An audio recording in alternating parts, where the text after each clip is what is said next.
Hi everyone, this is the scariest video I have ever made. And quite honestly, this feels like one of the biggest, most scariest things that I've ever done. At this point, I've made this video about 7 times, and it's extremely difficult to articulate everything that I want to say in this video because my mind is kind of a clusterfuck at the moment. But I think the best way to go about this is to just jump right in. I am transgender.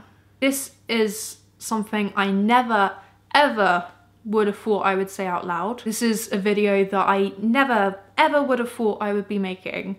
And this is scary as hell. From as early as I can remember, I have always felt incorrect. I've always felt faulty. I've always felt isolated from what is normal. And I was verbal about this from the age of about 3. I knew that there was something that was not right.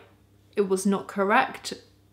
My body and my mind weren't functioning the way they should be. And this is something really hard to notice as young as 3. But I knew that there was something that just wasn't right. I grew up as a flamboyant, interesting young boy that a lot of people were quick to assume was just a funny little gay kid. But the more I would grow up and the more I would notice other people around me, I knew that I wasn't functioning the same way that they were functioning. I knew that whatever was going on inside wasn't something that I could just brush under the carpet and continue living life as just a flamboyant young boy. I knew that it was something a lot deeper than that. And I was always very verbal about this to my family. But they thought, no, this is just our little boy who happens to see the world differently, and they were okay with that. But I most definitely wasn't. And the more I would grow up, the more isolated, depressed, angry, sad I was becoming. And my family started to notice that their child wasn't acting like a child. I mean, for a 3-year-old to notice that something isn't right and to become deeply depressed, my family knew that this was something that was going to be an issue. I became agoraphobic. I didn't want to socialize. I was deeply depressed at a very, very young age. They knew I enjoyed dressing up and they knew that I enjoyed acting very feminine. But then it became clear that it wasn't just a desire and a performance like, oh, I'm wearing a dress, ha ha ha. It was something that was a lot deeper. I would have panic attacks. I would scream at the thought of not being able to be wearing the clothes that I wanted to wear, acting the way I wanted to act, and playing with the things that I wanted to play with. My parents knew that if they didn't try and research what was going on and what was happening to me, they wouldn't have a child, because I became, unfortunately, suicidal as young as 6. And my parents knew that something needed to be changed, and they started researching, and they had no idea what it could be, and I had no idea what it could be because I was very young. This was years ago, where the only thing people knew about gender identity was that there were different sexualities and there were drag queens and transvestites. And that was pretty much it. And although Google was a thing back then, it was very hard to find something to do with gender identity that wasn't a drag queen and a transvestite. And you know, doctors weren't necessarily helpful because everyone's very quick to put the word a phase down onto your child. But they knew that being deliberately depressed about something and at such a young age being suicidal about something isn't a phase. At the age of 7, I think, I tried to take my own life. And my parents knew that they had to keep on researching and to find something that was going to help them understand better what was going on. And eventually we found something that was called gender dysphoria. And I instantly knew, this is it. This is what I've been feeling. This is what I haven't been able to articulate for so many years. And it was such an unknown thing, and it was so scary for all of us because the only thing that we knew were transvestites and drag queens. It wasn't in the media. I didn't know any famous trans person. I didn't know anyone in real life who was transgender. I didn't even know the word transgender existed. So my parents would allow me to dress up like a girl and do all the things I wanted to do and play with inside the house. And then I had to go to school as male. And the depression kept on going because living a split life, a double life, with effectively a split personality, because I was this happy, intelligent, humorous young girl inside the house, to then leaving the door and becoming a isolated, angry, sad, depressed, numb child who was a boy. And of course I was constantly tormented as a child for being the gay boy and being the freak and the weirdo that no one wanted to go near. And it kept on taking its toll, and I knew that the person that I was inside the house needed to be what I was all the time. And so when I was 11, my parents decided to let me socially transition, which meant I left school one day as a boy and I came back the next in a girl's uniform, and I was a girl. And I had changed my name, and I was asking people to use different pronouns. And although the nicknames would change from gay boy to, oh, that weird tranny girl boy thing, I knew that I felt so correct. It was the scariest thing I've ever done, but I knew deep down this is right and I feel correct. And no matter how many people can call me countless things, this was the direction I was heading in. And it was a lot for a young person to take on, not only constantly being bullied, but also changing your life and making this huge step at such a young age. But there was never an ounce of me wanting to back out. I knew that this was it. But I kept on receiving abuse, physically, emotionally. And it wasn't just children, it was adults too. And then I received attention from media. And bearing in mind, this was 10 years ago when I was 11. Transgender was sort of a thing, but it was something that you did later on in life and you were much older.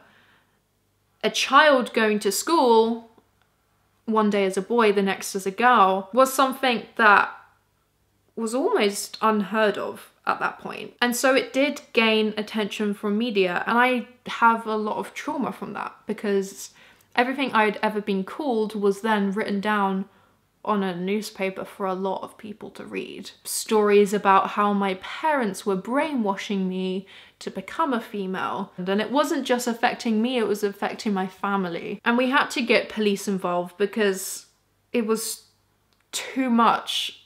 I was 11 and I was dealing with the fact that I was becoming who I was and who I was meant to be. And everyone knew about it. And then I started to think about puberty and how scary that was.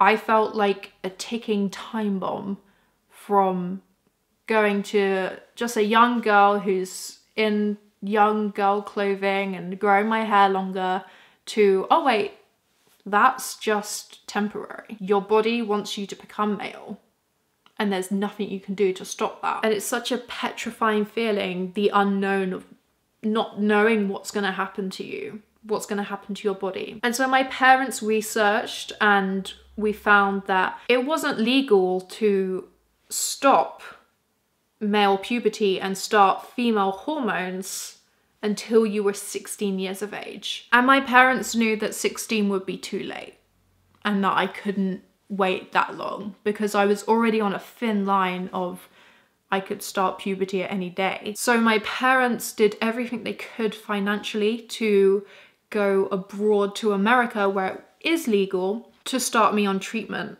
to stop male puberty and to start female puberty.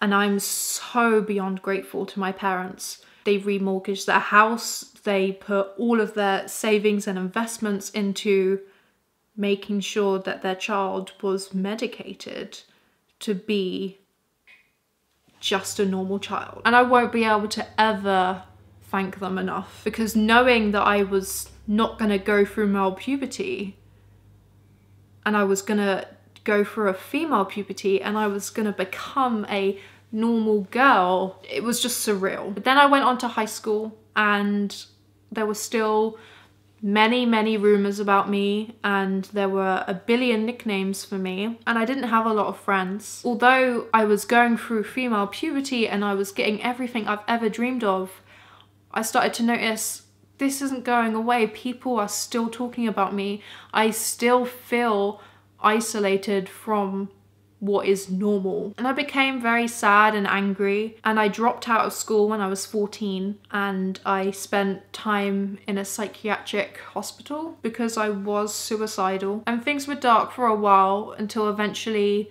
I became home educated and things started to get better, because although I was still depressed and I still had lots of anxiety, I knew that there was going to be a light at the end of the tunnel. And I started to separate myself from people that knew about me. And I knew I could live a life where when you say Ellen, people won't say trans. And there's a part of me that's in my head being like, bitch, why are you making this video? We have worked so hard to make you a life where people don't know you're trans. But the more I've grown up, the more I've started to realize I am a normal girl.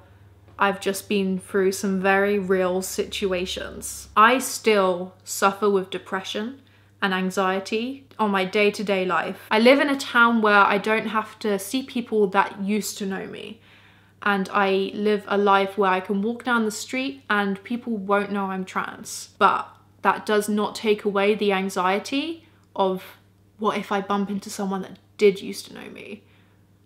And it feels like I'm carrying around this huge, dirty secret. And I started to do YouTube as a form of therapy because I didn't have a lot of friends and I wanted to express myself creatively. And it was great, and I'm so grateful for YouTube. It has helped me grow as a person so much. But from day one, when I started uploading videos, I knew at any point someone can out me in the comments. And that used to be petrifying, but now I've got to a point where I am proud of who I am and how much I've been through to get to where I am now. And although I am incredibly nervous making this video and to upload it to the internet where you can't take it back, I'm hoping that being this open will allow me to finally feel free of anxiety, free of depression. Not completely, I know that that's unrealistic to think, but there's a huge chance that being open will allow me to open a new chapter in my life where I'm not disgusted by the word trans. And I hate to say that I did used to have those feelings where I was just so ashamed of being trans, because this is something that's been such a burden and has caused me so much stress and trauma in my life. But I am proud of what I have been through to become the person that I am. And of course, if anyone can listen to my story, and this has been a very condensed story, obviously it's been a bit vague, I haven't gone into true details, but if I can help someone realize that being trans isn't the worst thing in the world and there can be some happiness and joy in life, and that's my fucking goal done. And it's so cliche to say if I can help one person, but it's true. Yeah, I'm sorry for how much of a ramble this video might have been, but my name is Ellen, I'm trans, and I'm an alcoholic. This is what fucking happens when you use comedy as a crutch. Thank you so much. Oh, this feels so weird.